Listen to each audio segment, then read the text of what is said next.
മരണങ്ങൾ സുവർണാവസരങ്ങളായി കാണുന്ന മതജീവികളെ കുറിച്ച് 2 വാക്ക്. അത് that is in there DNA. അതാണ് എനിക്ക് പറയാനുള്ളത്.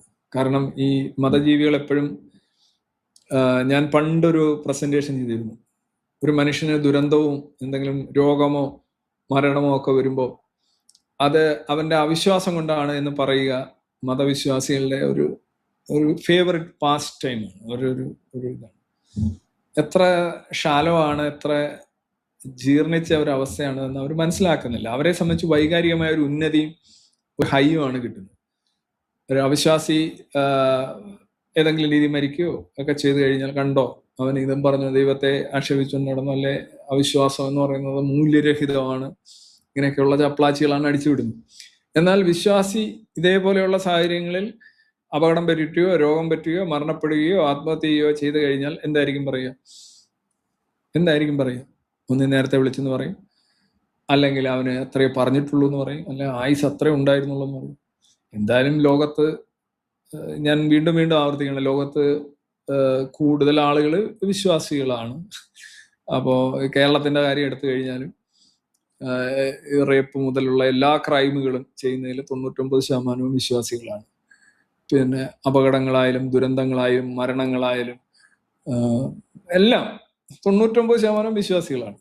അതൊക്കെ ഓരോന്നെടുത്ത് ഇങ്ങനെ കണ്ടോ നിങ്ങളുടെ ദൈവം എവിടെ പോയി, നിങ്ങളുടെ ദൈവം ഇത്ര ക്രൂരനാണോ എന്നുള്ള രീതിയിൽ ഒരാൾ പറയുകയാണെങ്കിൽ എത്രമാത്രം അപഹാസ്യമായിരിക്കും. അതേപോലെ ഉള്ളൂ ഇത് അവരുടെ മാനസികാവസ്ഥയാണ്. അവരെപ്പോഴും അങ്ങനെയാണ് ചിന്തിക്കുന്നത്. അതിങ്ങനെ ഈ പ്രാവശ്യം തന്നെ പലപ്പോഴും ഓരോ പ്രശ്നങ്ങളൊക്കെ ഉണ്ടാകുമ്പോൾ അതിങ്ങനെ ചീത്ത വിളിക്കാനും ഒക്കെ ആയിട്ട് ഉപയോഗിക്കുന്നവരെ ഞാൻ കാണുന്നുണ്ട്. കഷ്ടം എന്നേ പറയാനുള്ളൂ. പിന്നെ ഒരു മതത്തിന്റെ ഒരു പ്രശ്നം എന്ന് പറഞ്ഞു കഴിഞ്ഞാൽ, എല്ലാ മതങ്ങളും ഒരേപോലെയാണെന്ന് ഞാൻ പറയുന്നില്ല. ഈ വിവാഹബന്ധം, ഫോർ എക്സാമ്പിൾ, മതവിശ്വാസി അല്ലെങ്കിൽ വിവാഹബന്ധം ഓട്ടോമാറ്റിക് ഡിവോഴ്സ് ആവുകയും പിന്നീട് അത് വ്യഭിചാരമാവുകയും ചെയ്യുന്നു എന്നൊക്കെ പറയുന്ന പാട്ട ഐഡിയോളജികൾ നമ്മുടെ ഇടയിലുണ്ട്. പിന്നെ ഒരു മകനോ മകളോ വിശ്വാസി അല്ലെങ്കിൽ പിന്നെ അവര് എൻ്റെ മക്കളല്ല എന്ന് പറയുന്ന ടീമുകളുണ്ട്.